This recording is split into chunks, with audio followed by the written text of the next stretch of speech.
Colour perception.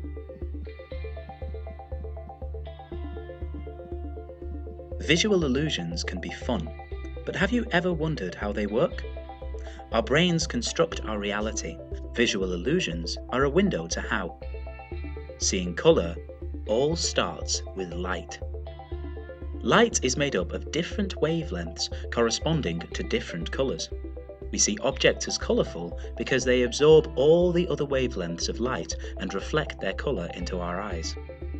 Light travels through the eye where it hits the retina, which is made up of millions of tiny cells called rods and cones.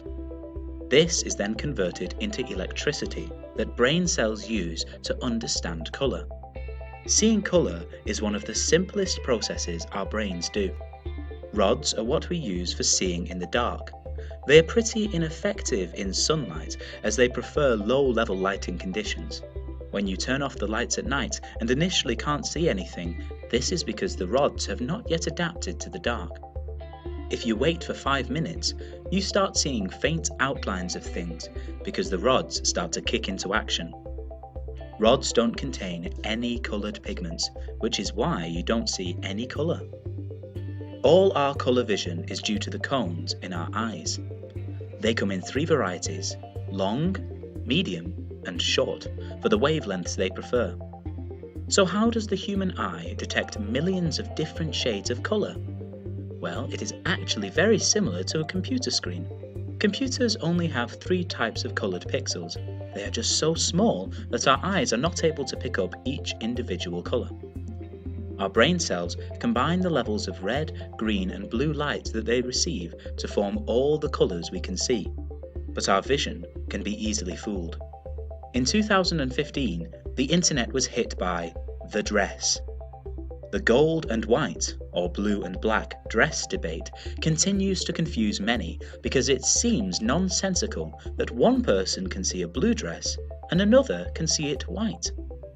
Interestingly, night owls, or late risers, are more likely to see the dress as black and blue, and early birds are more likely to see the dress as white and gold. Critically, coloured light changes an object's colour. Artificial light has a yellow hue. Daylight is more bluish, which we can see in these pictures of shaded snow. Early risers see a white dress as their minds remove the blue daylight tint they are used to seeing. Late risers think that this is lit by an artificial yellow light and attribute the blue to the dress itself. Here, A and B are the exact same colour, but because B looks as though it's in shade, the brain registers that B must be more reflective. We use our expectations to guide what we see. Did you see the duck? If I said look for the mammal, you may be more likely to see the rabbit. Then the faces seem to switch back and forth between each. What we perceive at first is guided by expectations. The dress is unusual in this respect as the colour we see remains consistent. This is because of the realism of the photo, and we expect the lighting to remain constant, like in our day-to-day life. What does all this mean? What we see is often based on what we expect to see.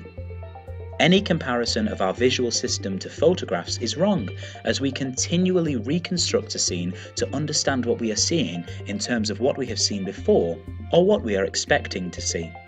Just remember, what you see might not be what your neighbour sees.